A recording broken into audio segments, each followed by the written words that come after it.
ولا هرت بنام بحث واحد كتير ما لهن كوده واسكت قايلي من جرجس كجرو أو قايلي مو حما haddii oo xasan sheekh oo saan la kuwada oo shacabku saan kuwada oo guri dumiskii iyo wax kasta jira marka halkan sidaan hadii wax kale lagu darsado waa dhibaato waxaad ku soo dhawaataa Axmed Deeqsi iyo waliba janaalka Shumac TV adigoo ku bilaabay magacaaga waa ku dhawahay aad iyo aad u mahadsantiin magacayga waa hodan xuseen siico waan ku dhawahay aad iyo aad u mahadsantaa hodan maalmahan magaalada Muqdisho waxa bilowday sanadka la guura marka mucaaradka Soomaaliya waxa ay markaasi rabaan in doorashada ay dhacdo doorashadan waxa lagu diraa hal sano marka sidee macnaha u aragtaa halka sano oo baarlamaanka ay ku dareen doorashada oo madaxweynaha wuxuu sheegay in 2027 ay markaasi dawladda sameyn doonto doorasho inta ka sokeysana ay dawladda si shaqeynayso dhanka kale mucaaradka waxa ay ku baaqeen banaanbax sidee u aragtaa banaanbaxaasi wala horta banaanbaxaas wax ka jira ma lahan kooda waa iska qaqayliya nin gurigiisa ku jiro oo qaqayli muu xumo marka waxa leeyahay iska qaqayli iiga iyo ninka hadda oo YouTube leed oo imaada YouTube leed ka saameyn badan ninka oo Caydalahay oo hadda imaada ka saameyn badan marka laba qof iska qaqaylisa mu joojinayno marka waxa leenahay waxa noo balan 2027 marka adiga waxa ka mid tahay dadka markaasi taageersan dawladda Soomaaliya marka taageerahaasi maxuu ku yimid asleeda maxaa ku taageersantaa dawladda waxa ku taageersana horta muhiimada ugu koowaad waxay tahay inuu amni yahay wadanka amni 8 saac habeenimo habeen waxa arka badan liida anoo joogo 8 saac habeenimo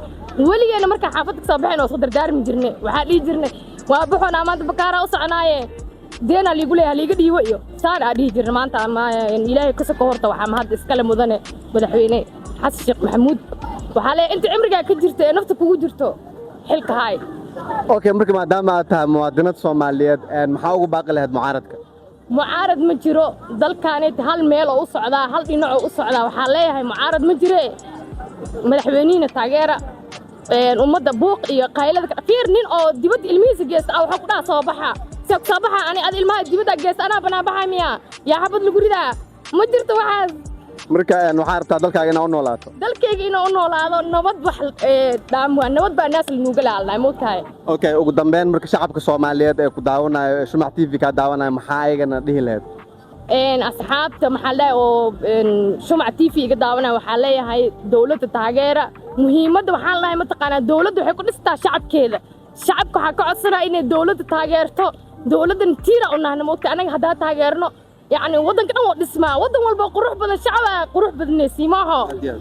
مرك شعب كاسكو تيرسنادو هل لنا هنقضو مدحوينا أنا مذاك عسنا على مدن إنه صافجرو أو هل على اللي دكتورنا يوجهستان هيرشاويلا إياه قال مدوق إيه وحصلينه صافجران على كسومالي كاسنا ضيقو كاسنا قبضن عقصو دواتا أحمد ديرسي يولي بجنالك Shumac TV أديكو كبلاوة مقعاقة هذا مي عبد القادر أحمد محمد قرسوغال aad iyo aad Cabdiqaadir maalmihii la soo dhaafay waxa markaasi dhamaaday xilka dawladda Soomaaliya waxayna ku darsatay hal sano oo extra ah mucaaradkana waxa ay ka soo horjeedaan halkaas sano oo baarlamaanka iyo golaha shacabka ay ku dareen marka adi ahaan sidee u aragtaa in dawladda hal sano loogu daro waxa u arkaa hal sano in loogu daro waddo wax ku saxayo ma sha Allah wala raacsana mucaaradku miyay oo dadka walaalihiisa masaakiinta أولنا ومعنا فيرشو معارض أركي ما هدي ولا ليش دتك موادن كوكله حلو معارض فرب ضمن باركان هل كسر أنا حاجة على كون سنة إنه لو قديه سيد محمد زياد برو كله وقتاجنا أنا يعني كم عاسيان لكن هدي مساكين ولا له من مسلم ودرس دي عنه جيفو محاسو مالك أنا ونين قالنا إنه حركينا marka waxa taageersan tahay in madaxweynaha intuu sano oo rabo loogu daro okay marka mucaaradka Soomaaliya waxay ku dhawaaqeen in banaanbax la sameeyo shacabkana isku soo baxaan waliba 4 bisha soo socoto adiga ma kamid tahay dadka banaanbixi doono aniga dadka banaanbixi doono waan ka ahay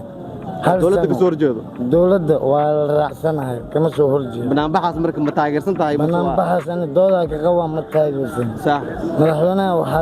kaliya taageersan inuu wax toosiyo marka habka hadda dawladda Soomaaliya ku socoto amniga magaalada Muqdisho ka jiro sidee u aragtaa waxaan u arkaa sagalaaf taqaddaro iska jira sideeda kalena habi wa toosantahay amniga okay dawladda Soomaaliya marka maxaa ugu baaqaysaa oo asleeda waxaas hadii la sixlaa dawladda wax fiican ay markaas shacabkeedu u qaban lahayd waxaan u sixlaa waan dhilaa mar walba guul iyo horumar inay arkaysa gaariso صح ووحي معارضنا كلا يحنايان ولسجعلانا سومالي مدودا هل نغنايان waran waxa ku soo dhawaataa Axmed Deeqs Cusmaan iyo Janaalka Shumac TV adigoo ku bilaabay magacaaga magacay waa Maxamed Axmed Cabdulwaahid Maxamed Axmed Cabdulaahi waxaa dhamaaday xilhaynta dawladda Soomaaliya balse shacabka iyo golaha shacabka waxay ku dareen hal sano oo maaragtay extension ah sidee u aragtaa halkaas sano ee dawladdu ku darsatay wallahi halkaas sano hadii oo Xasan Sheekh Owsaan la ku wado oo shacabku saan ku wado oo guri dumiski iyo wax kasta jiro marka halkan sidan hadii wax kale ku darsado waa dhibaato ay marka shacabka dhibaato u yahay dhulkan dhibaato u yahay marka usan dhibaato u yahay marka isfahanka wax karo ma lahan shacabki marka adig ahaan waxa ka soo horjeedaa in madaxweynaha uu ku darsado hal sano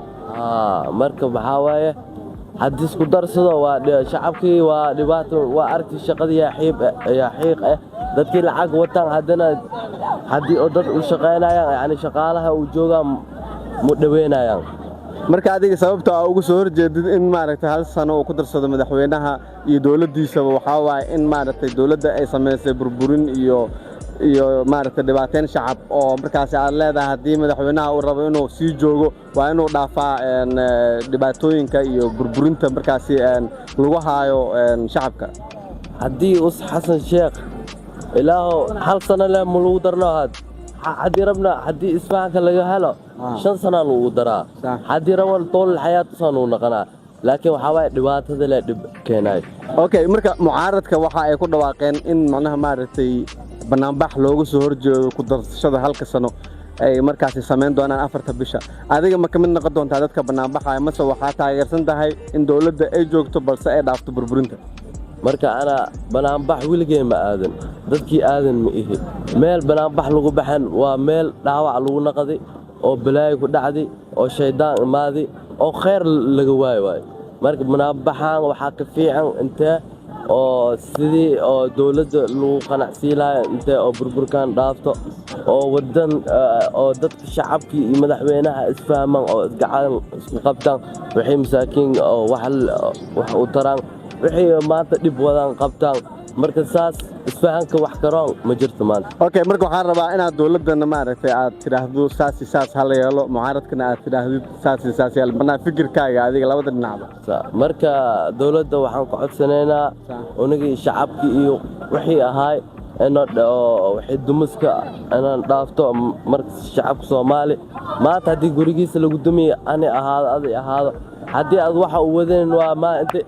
ko guriga laga dumi inta wajiga aadine meeshii aadinaysa aad ma ogtimaano hadii us xataa dumi laha oo wax maanta oo meel kale hadii meeshaan rabo oo meel kale ku sameey laha xataa beela ahalay laakiin inta la dumiyo oo saan lagu dhaafo oo shacabkiina oo maanta fool xumadiis ma arag karno okay mucaaradkana waxa leedahay mucaaradkan waxa leenahay mucaarado isfahanka wax karoon ma lahan makasti marka shacabkeen inta oo gacan u qabano oo maanta oo horumar gaan Soomaali inta horumar gaarto marabto Soomaali hadii horumar gaarle mar hore gaarle Soomaali makasno hadda wadan kasta ana had Yemen ku dhashtay Yemen ku soo barbaar Soomaali dhan loo sana jooga wana Soomaali ahay makasti meel kasta ditagto Soomaali waa nacbinay maxaa lagu nacbinay la isfahanka diideen ma isfahmaa fiir hadda qabiil waa dagaalan meesha burbur marka mucaaradinku waxa dhahlaayaan inta oo waxaan dhaafaan oo ma banaanbax hadii la sameeyo ilmo badan baaba'ayaan dhagax tuuro bilaabay askara dhamaanay shacaba dhimanay marka waxa banaanbax dhihilaay ina dawladda oo banaanbaxgan iyo waxaas dhan dawladdan oo isqabato banaanbaxgan iyo kan ajoogan oo Xasan Sheekhna waxa dhahleena Xasan Sheekhow hadii maanta guri hadii oo xataa hadii meeshaan dhul dawlad waa dheheyso shacabka maanta hadii aad wax xumaad ku sameeyso dhib oo qaba mana shacabka waxa leedahay haloo sameeyo dib u dejin mucaaradkana waxa leedahay ha joojiyaano banaanbax diyaar uma nihin aad iyo aad waa mahadsantahay